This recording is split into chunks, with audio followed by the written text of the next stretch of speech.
Hi, my name is David Wright. I'm a solution engineer here that works on the Microsoft team. And today we're going to talk about dynamic secrets and using the Azure provider and why you should be using it in your configurations. So let's dive in. If you're familiar with deploying Terraform into Azure, then you would be very familiar with this code snippet. This is defining that we're going to use the Azure RM provider, and it's then dividing within that provider, defining how we authenticate into the Azure platform to allow for configuration to happen against that API. This snippet is taken from the Microsoft Learn pages, and we have a well-documented partnership with them around how to deploy specific resources. But this code snippet in itself opens up one of the challenges and highlights one of those challenges around using static secrets in that component. Now, you can use service principals, you can also use workload identity within that provider, but fundamentally you are now hard coding these into your code component. And so having hard coded credentials within your Terraform is obviously creating a security risk. This risk is obviously highlighted with the amount of committed secrets that have gone into GitHub. I think there's now over about 10 million there. Obviously, each one of those was probably not meant to be there and was a mistake. Obviously, trying to understand where those secrets are being used, particularly in a large environment with lots of devs running that have all statically configured their access principals. And then how do you manage those? So are you relying on those individuals to rotate those secrets? How do you actually invalidate them if you need to? How do you control and put some operational control around that environment, as well as then meeting compliance? So how do you audit that? How do you see who was doing what, when? And how do you define what that least privilege enforcement is for each one of those users? So by exposing those credentials in real life to users, obviously increases this risk, increases leakage, mishandling, or even potentially unauthorized access. So really and truthfully, using hard-coded secrets within that workflow is something that we obviously want to try and avoid. And because of that, we have introduced the dynamic provider credentials to authenticate directly into Azure. So fundamentally, it uses a OIDC JWT token that authenticates against the Azure platform. Within your Terraform cloud, you only need to define a few simple variables, environment variables. Now, whether you do that dynamically as code, so because we're using Terraform HashiCorp cloud platform, we can actually build within the HashiCorp platform using code. So you can create a workspace dynamically. Within that workspace, you can create these variables dynamically and define them within that workspace for use. Or you could create them as a variable set that is then consumed by different workspaces across your environment. But fundamentally, we're defining the TFC Azure provider auth, which is then defined as true to say that you want to authenticate dynamically against your Azure platform, the state of your last client run, and which subscription and which tenant this is specifically wants to be authed against for that workflow. So these simple environment variables are then defined and allows you to actually start using those dynamic credential providers against Azure. When we fundamentally look under the hood around what is happening, what we have done is we establish a trust relationship between Azure and Terraform Cloud. That trust allows us to communicate and generate our OIDC compliant workload identity token. So that token is then interchanged between those two platforms. The token, when needed, is sent to Azure, which then authenticates it, and if valid, sends a fresh set of credentials back to Terraform Cloud to actually run against that particular action. Now, because we can create different federation components, this means that we can actually define who is asking for what against a particular action. So if this is a plan, we can set least privileges and send that token back with the least privileges to allow that plan to happen. And then this could be distinguished between a security audit group and maybe a platform team deploying, where the platform deploying the application need to do the Terraform apply. When they run a Terraform apply, a new set of credentials are then issued, and they have the set of privileges identified for them to actually deploy the resources within the Azure platform. So again, not only are we creating credentials dynamically, but also defining them with the least set of privileges that they need to do the tasks that they actually need to perform. And then once that task has been completed, so the run is then actually completed, those credentials are then immediately revoked. This means that even if there is any leakage or if there is any misuse of them, or if users get to see them, then they are immediately revoked after that run and now become completely useless for anything to be used or misused. Right. So now that we understand what's happening, let's take a physical look at some examples of this. Let's take a look at how we configure this. Let's take a look at how we could use code to set up our workspace. Let's have a look at how we can actually then retrieve our credentials and deploy our resource in our Azure environment. So let's take a look in detail about what we're going to build. So in our code, we have two components.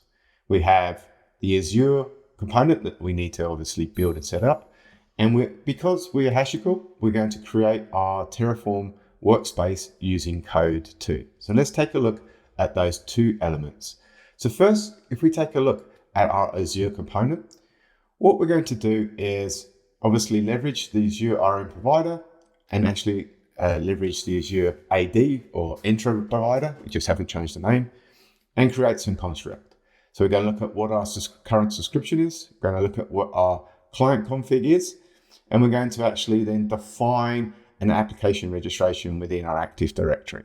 So we define our application and give it a name. So here I've just randomized the name so that we could use this multiple times. We then create a service principal to actually give and create our client ID and some authentication to this. We then define our role. So we're establishing our policy and our scope within the context of our service principal. We then create our federated identity. So this is so that our OIDC connection can federate to it. And in this subject, we're actually defining and creating that federation const string that we need to talk. And in this, we have defined our organization. So this is our HashiCorp Terraform Cloud organization. So if you have different OUs, you could segment that into different elements, and we'll take a look at that a little bit later. The specific project within that category, the workspace, and then whether this is applying to a plan or apply. And as I said, because we can create different federations against that plan and apply, we can create different permissions, if we wanted to, against those two strings to give different access rates to it. And here, this is the apply version of that. And so now when we think about applying that to our workspace, what we're doing is we're defining our workspace. And in this construct, we're giving it our workspace name from our variable. So it's a fixed variable that I know my workspace name. I know my workspace organization that I want to go into this. And then one of the other parts that we're going to do is actually define where that project name comes in. So I also know where my project is and define that. So we're just using the default one in this case. And so that's a variable that we're inputting into this as well. We're defining some of those necessary attributes. So in our variable, we're actually creating our Azure provider auth. So this is the workload identity that we're actually defining to say we need to go and use OIDC federation. This is our client ID. So this is a client ID run to run against. So to make sure that we're getting the actual right client application to federate against. And then one of the things I've done is just to make this simple to automate and define our workspace, I've actually added the ARM subscription ID and the tenant ID automatically into this. You could create this as a variable set and apply the variable set to our workspace. But in this case, I've just done it this way for speed and ease to see all of these things. So if we do a Terraform apply here, this will now go out and build all of those resources, set up our federation, and build our construct. Once this is built, we will then go and add and have a look at the Terraform cloud to have a look at what it looks like there. We'll also have a quick look within our Azure subscription so that we can see the federation components that we've actually built. So just wait for a moment for this to build. It's pretty fast.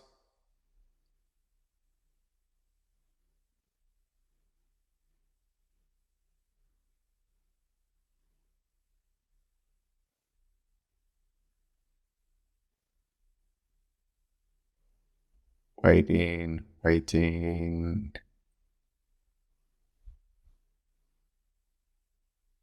And done. And here you can see that claim that we've built. So we've built and defined our claim. This is our client ID run that we're actually building in, and this is our tenant and sub IDs. So when we go and look at our Azure portal, you can see here we have no resource groups defined. This is important for later.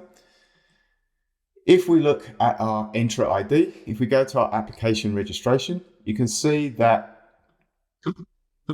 we've actually built our app. Within that app, we have defined our component parts. And if we go in and have a look at our federation, you can see that we've built out our federation in this component using our defined string and our endpoint of Terraform Cloud and the API as Azure AD token exchange.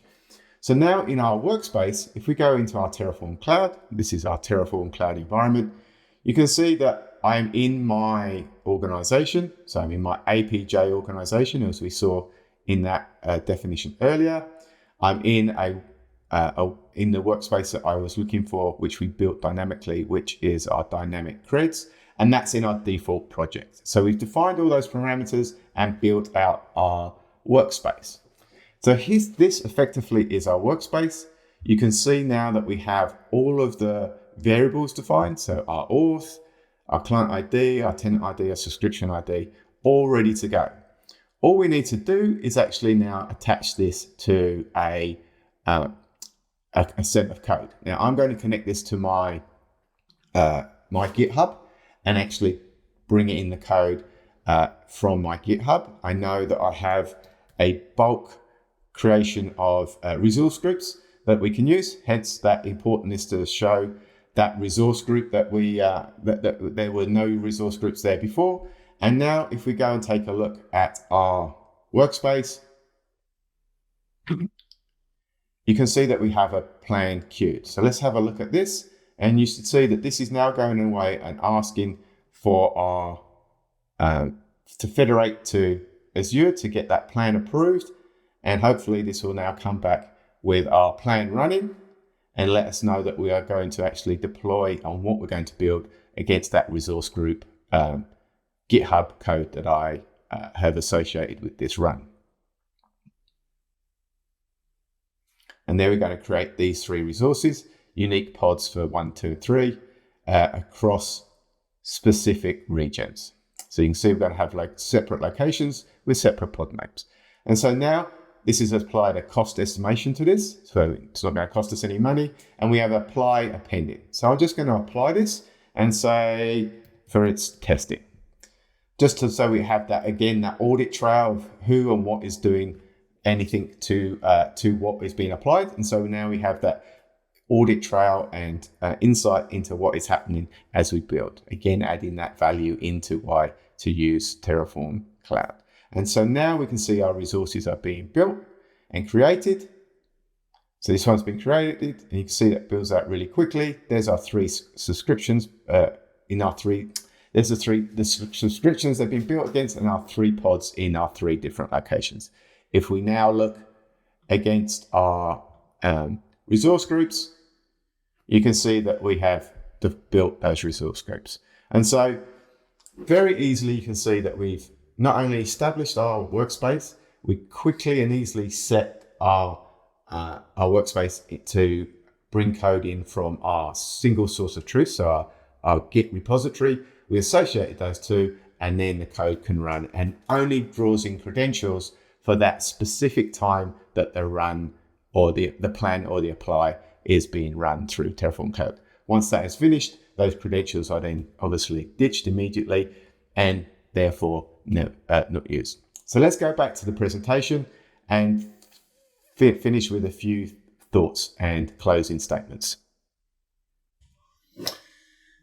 So now we've seen this in real life, let's just go over some of those key elements. So we can get audit, login, and traceability for who's doing what where within our HCP platform. We've eliminated our hard-coded secrets, thus reducing any potential leaks or human errors. We've automated our credentials to make it easy to rotate and also integrate into any workflows. This includes creating temporary credentials within our CI/CD pipelines and deployments. We can have the right and least privileges for users to actually deploy to, and we know that our credentials are immediately expired once they have been used. So solving a lot of the big challenges that are defined by having and risks by having those static secrets. So just to close out, please go and get yourself a HCP Terraform Cloud login. Try to run through the dynamic credentials developer guide. There's a great example of this with the link here provided. And remember, at all times, stay calm and drink tea. Thank you for listening, and I hope to see you again soon where we go into another interesting topic in more depth.